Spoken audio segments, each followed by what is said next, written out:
This video is sponsored by RKTF University, Radisson Blue.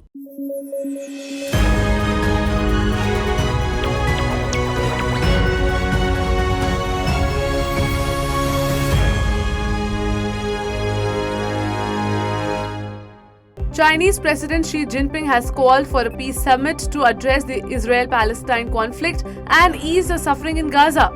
Speaking to Arab leaders at the China-Arab States Cooperation Forum in Beijing, Xi Jinping emphasized that justice should not be absent forever and that the ongoing war on Gaza should not continue indefinitely. In Brooklyn, USA, a Pakistani motorist was arrested for attempting to run over Orthodox pupils and a rabbi outside a Jewish school. The attacker, reportedly mentally disturbed, shouted, "I'm gonna kill all the Jews." During the incident, authorities are investigating the case as a potential hate crime. Israel's expanded military operation into Rafah has significantly reduced humanitarian aid to Gaza, with the amount dropping by nearly 70% according to the United Nations. The UN Office for the Coordination of Humanitarian Affairs reported that already limited aid supply has sharply decreased since May 7, exacerbating the humanitarian crisis in the region. The banking sector saw a rise in fraud cases reaching 36,075 in the 2023-24 fiscal year, according to the Reserve Bank of India's annual report released on Thursday. However, despite the increase in cases, the total amount involved in these frauds decreased by 46.7% to Rs 13,930 crore. China will impose restrictions on aviation and aerospace-related equipment and technology starting July 1, the Commerce Ministry announced on Thursday. This move aims to safeguard national security, fulfill international non-proliferation obligations, and protect national interests. Exports of designated items under the new regulations will require export licenses. A court in Pakistan on Thursday acquitted jailed former Prime Minister Imran Khan in 2 cases related to the May 9 violence, citing insufficient evidence. Khan, the founder of the Pakistan Tehreek-e-Insaf Party, had supporters who vandalized public property and sensitive army installations last year following his arrest in an alleged corruption case. NATO foreign ministers will meet in Prague on Thursday to discuss the growing demands to lift restrictions preventing Ukraine from using Western weapons to strike inside Russia. The 2-day meeting aims to develop a comprehensive support package for Ukraine ahead of NATO's summit in Washington in July. The second investigation report on the helicopter crash that killed late Iranian President Ibrahim Raisi and others confirmed no evidence of sabotage. The General Staff of the Iranian Armed Forces released the report according to IRNA. The crash, which occurred on May 19, also claimed the lives of Iranian Foreign Minister Hossein Amir-Abdollahian and 7 others. The Palestinian-Israeli conflict has escalated drastically since October last, throwing people into tremendous suffering, Chinese President Xi Jinping said in a speech opening the China-Arab States Cooperation Forum, adding that war should not continue indefinitely. As the race for the White House heats up, former US President Donald Trump is considering offering Tesla CEO Elon Musk an advisory role if he wins the presidency again. According to the Wall Street Journal, Trump and Musk have had several phone conversations about the potential role since March.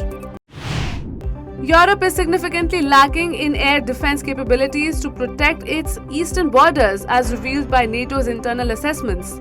Considering the gravity of the matter, NATO foreign ministers are set to meet in Prague to discuss this pressing issue, according to reports. In a significant development, the United Nations has hinted at a possible reconsideration of its position on allowing Ukraine to use American-provided weapons for strikes on Russian territory. This signals a potential shift from the previous policy, which barred Ukraine from using US weapons like ATACMS missiles for attacks inside Russia. A court in Hong Kong found 14 out of 16 pro-democracy activists guilty on subversion charges. On Thursday, the court handed down the verdict on the region's largest and most significant national security case to date. An international law enforcement operation has led to the arrest of a Chinese national and the dismantling of a significant botnet network. This individual allegedly operated the botnet for nearly 10 years, accruing profits of at least $99 million by selling access to criminals.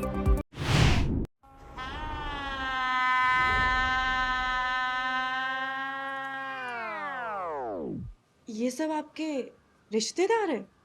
Business partner है जी। ये दीदी बंगाल में business संभालती हैं, वो चाचा बिहार में, ये यूपी में, ये मुंबई में और ये चेन्नई में, और इन्होंने हाल ही में खोली है दुकान दिल्ली में। पूरे देश में बिजनेस फैला है जी, सब कमाते हैं और मेरी बात तो खाते हैं।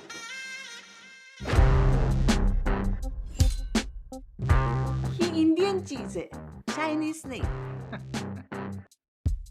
दूल्हे तो आप ही हो ना? और कौन होगा जी?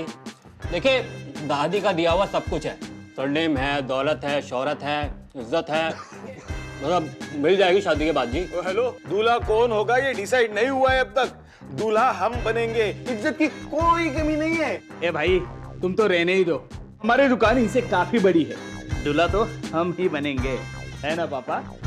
पापा, पापा। सब बुर्बक, इसको तो हम बिहार में दूल्हा बना देंगे, लेकिन यहाँ पे दूल्हा हम ही बनेंगे। ओ काका, सारी शादियाँ क्या आपके ही घर में होगी क्या? और हम क्या यहाँ यूं ही दुकान खोल के बैठे हैं क्या? ओ भाई, पिछली बार भी किसी दूसरे की बारात में दूल्हा बन गए थे आप। इस बार आपकी दुकान भी आपके नाम से नहीं है। अरे रुको रुको रुको रुको, इसके बारे में हम बाद में बात करेंगे। ओ दादा, दूल्हा तो इनके मैनेजर ही बनेगी। हाँ, दूल्हा तो छोटे बाबा ही बनेंगे। क्या? It's absolutely right. One second, why not me?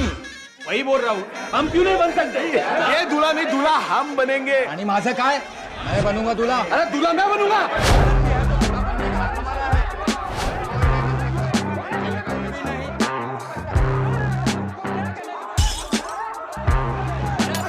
घर का टेंशन मत लो अंकल, शादी के बाद तो घर हमारा ही होगा ना। आपको लगता है ये अपने बीच दूल्हा चुन सकते हैं? तो प्रधानमंत्री कैसे चुनेंगे? खानदानी लुटेरों की कोशिश होगी बेकार, अब की बार 400 पार।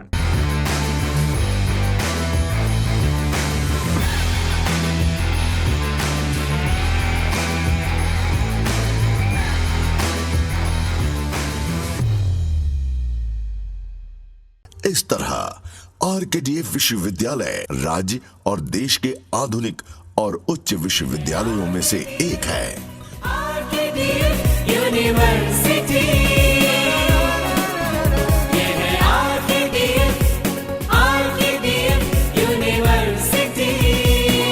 RKDF university, a world-class university. Education glorifies nation. India reaffirmed its long-standing support for the two-state solution to the Israel-Palestine conflict and expressed sadness over civilian casualties in the recent airstrikes in Rafah. India also noted Israel's launch of an investigation into the incident. Fire-related cases surged to 180 on Wednesday, recording a nearly threefold rise over the single-day calls received by the Delhi Fire Service, with officials attributing the increase to heatwave conditions prevailing in the national capital. The Madhya Pradesh High Court ruled that marriages between Muslim men and Hindu women are not valid under Muslim personal law. This decision came as the court rejected a plea from an interfaith couple seeking police protection to register their marriage under the Special Marriage Act. Delhi is expected to receive the monsoon by June 27, potentially providing relief from the severe heatwave conditions. Light showers were witnessed in the city amid the ongoing heat wave, offering some respite from the scorching temperatures. Severe cyclonic storm Rimal has led to heavy rains and strong winds in the Dwars of West Bengal, resulting in significant damage. 6 fatalities have been reported in West Bengal, with wind speeds reaching up to 135 km per hour. The Meteorological Department predicts high rainfall in Alipurduar, Cooch Behar and Jalpaiguri districts of North Bengal. With campaigning for the Lok Sabha elections winding down ahead of the 7th and final phase on June 1, Prime Minister Narendra Modi is set to embark on a nearly 2-day meditation exercise at the famous Vivekanand Rock Memorial in Kanyakumari on Thursday. Union Finance Minister Nirmala Sitharaman has hailed the S&P ratings upgrade as a positive sign for the Indian economy. She expressed optimism about the BJP's prospects in the upcoming elections on June 4, suggesting a potential bullish trend in the stock market. Days after former Pakistani Prime Minister Nawaz Sharif's admission that Islamabad had violated the Lahore Pact, India on Thursday said an objective view is emerging in the neighbouring country on the matter.